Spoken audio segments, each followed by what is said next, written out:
the spoon clattered to the concrete floor. Mama Chioma stared at the okpa steaming in the giant pot, her hand frozen in midair, and felt her stomach twist into knots. Something was wrong. The color was too dark, almost gray, and the smell, God, the smell wasn't the warm mouth-watering aroma that usually drew customers from 3 streets away. It smelled metallic. Sharp. Like old coins left in the rain. Outside, 30 people waited in the morning queue. Phones out. Voices rising. Some already checking their watches, glancing at competing food stalls down the road. Mama Chioma, Madam, what's the delay? Late. A woman called out, No irritation bleeding into her voice. Chioma bent closer to the pot, inhaling. The chemical sharpness burned her nostrils. Her heart hammered against her ribs. 7 years she'd been selling okpa in this exact spot. 7 years of the same recipe, the same measurements, the same rhythm. She knew this food like she knew her own children's faces. A loud crash exploded from inside the storage room. Metal trays hitting concrete. Then she heard it. A whisper.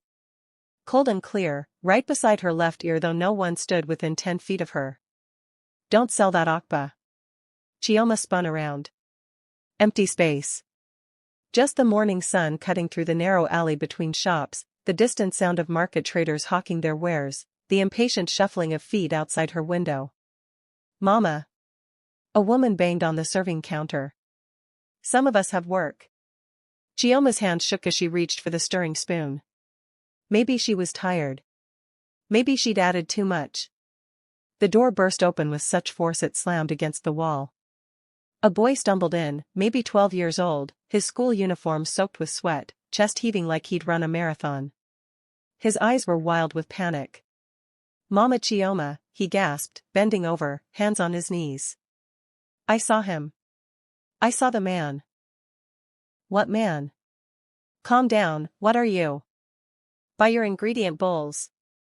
The boy straightened, pointing frantically toward the back alley.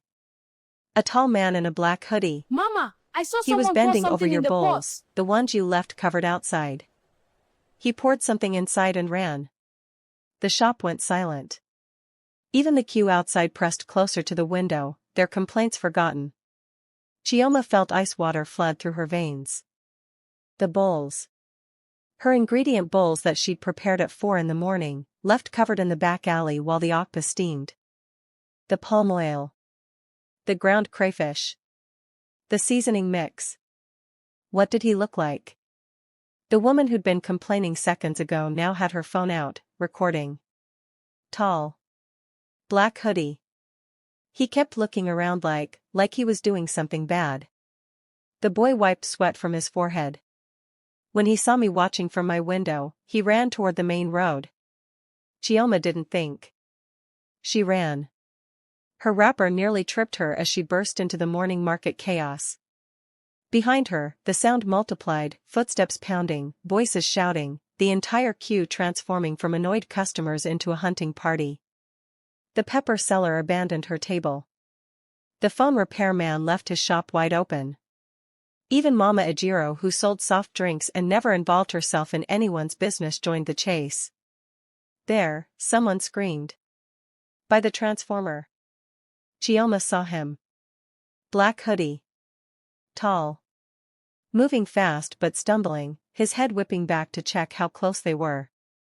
The crowd was closing in from 3 directions, cutting off escape routes with the practiced efficiency of a community that had caught thieves before.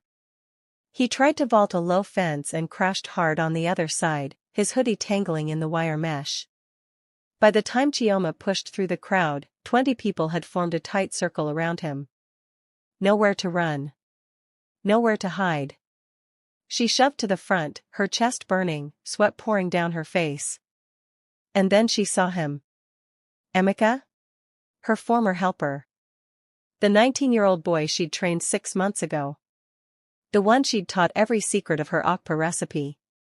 The one she'd caught stealing money from the cash box and fired 3 months back. His hoodie had fallen back. His face was a twisted mask of rage and shame and something else, something desperate and broken. His hands shook as the crowd pressed closer, their voices a roar of outrage that made the morning birds scatter from nearby trees. Mama Chioma, you know this criminal? The pepper seller demanded. Chioma's voice came out as a whisper. Why? Emeka, why would you do this? Why? Emeka screamed, and tears streamed down his face, cutting tracks through the dust on his cheeks. You want to know why? Because you destroyed my life. After you fired me, nobody would give me work. Everyone called me a thief. Everyone. You stole from me, Chioma said quietly. I took 3,000 naira. 3,000. His voice cracked. And you treated me like I'd committed murder. So I started my own okpa business. Used my savings. Bought my own pots, my own ingredients. But your customers, all those people I served for months, they wouldn't even taste my food. Mama Chioma's okpa is better, they said. Mama Chioma's okpa is blessed, they said.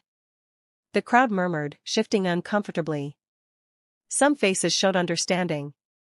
Others showed only disgust. So you decided to poison her customers? A man shouted from the back. You wanted to kill people? Emeka's face crumpled. I didn't want to kill anyone. I just wanted to make them sick. Make them stop coming. I bought chemical poison from the market.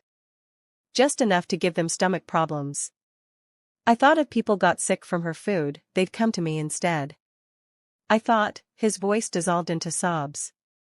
Police sirens wailed in the distance, growing louder. Someone had called them. Within minutes, 2 officers pushed through the crowd, and Emeka didn't resist as they cuffed his hands behind his back. He just kept crying, kept repeating I'm sorry over and over like a broken record.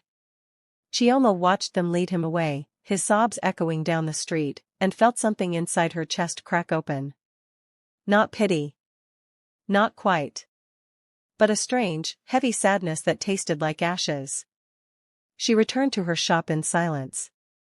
The crowd followed, quieter now, the adrenaline fading into something more somber. She stared at the pot of okpa, hours of work, gallons of food that would have fed dozens of families, and began dumping it into the drainage. Every scoop felt like throwing away pieces of herself.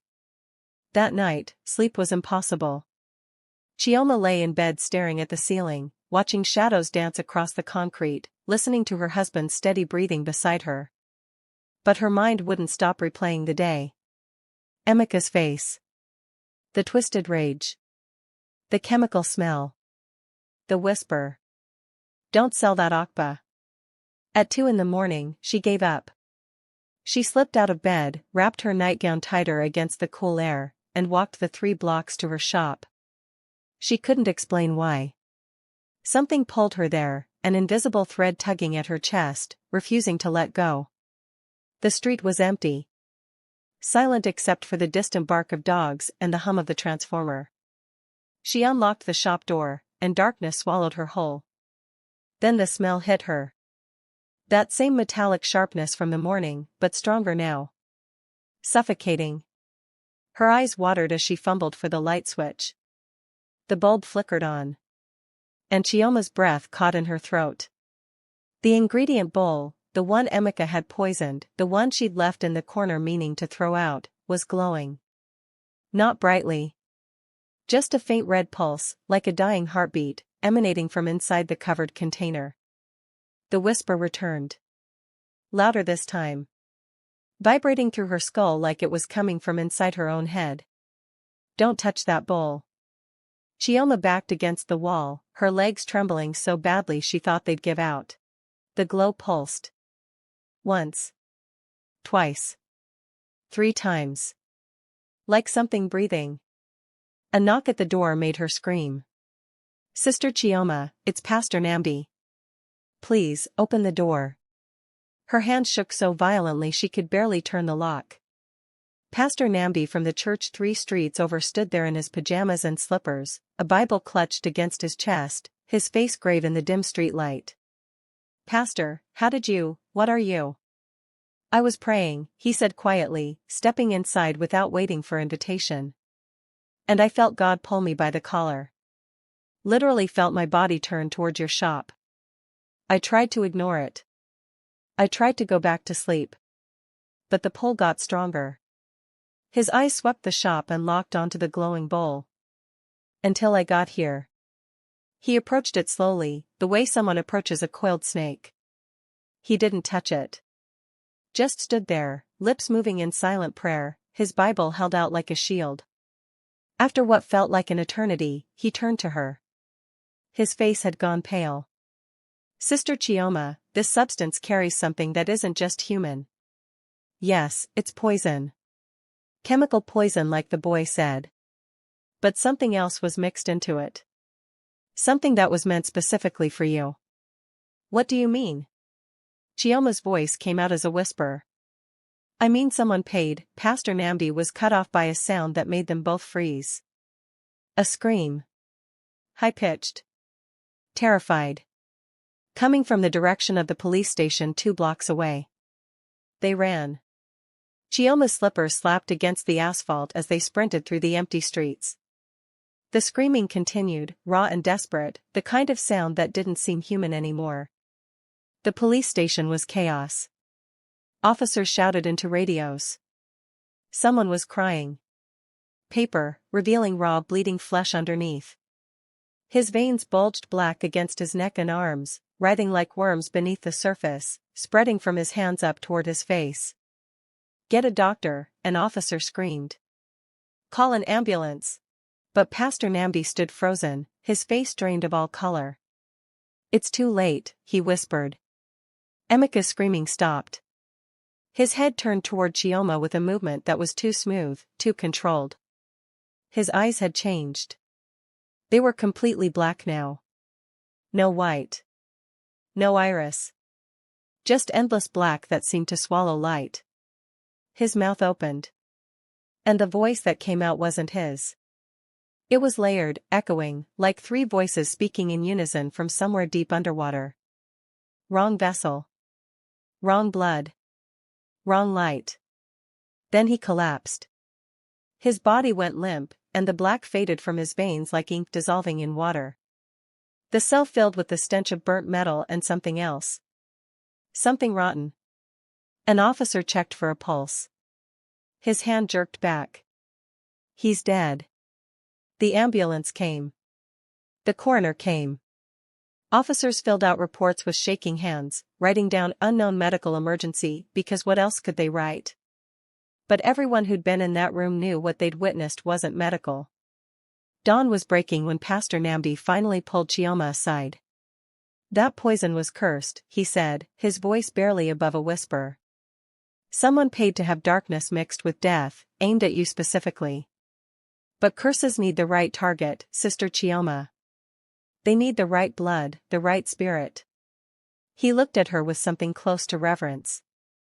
Sister Chioma, how many students have told you they passed exams after eating your okpa?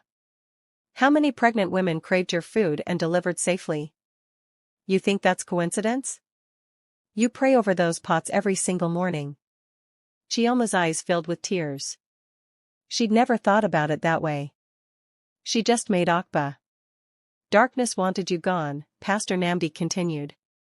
But when Emeka touched that cursed poison himself, when he carried it, prepared it, owned the evil in his heart, the curse recognized the wrong vessel. It couldn't touch you. So it returned to its sender. 3 days later, Chioma reopened her shop. Pastor Namdi brought church elders who prayed over every corner. She scrubbed until her hands bled, painted the walls fresh white, replaced every bowl and pot. And her customers came. Not just to buy, but to help. They brought new trays, helped repaint, swept until the floors gleamed. On the 4th morning, when Chioma prepared her first batch of okpa, the smell that filled the air was pure and perfect. The queue formed again, but this time they waited with reverence. With respect. Because they knew what she'd survived. As she served the first customer, Chioma felt it one more time. That whisper. But softer now. Warmer. Well done. She smiled through her tears and kept serving. Because people who carry light will always attract darkness. But light, she now understood, always wins. If this story shook you, if it reminded you of a time when a whisper or a gut feeling saved your life, Drop your story in the comments below, I read every single one. Hit that like button if you believe in divine warnings, and subscribe because next week I'm sharing what happened 3 months later when the person who paid for that curse came back. You won't want to miss it. Remember, your next warning might be closer than you think. Listen to it.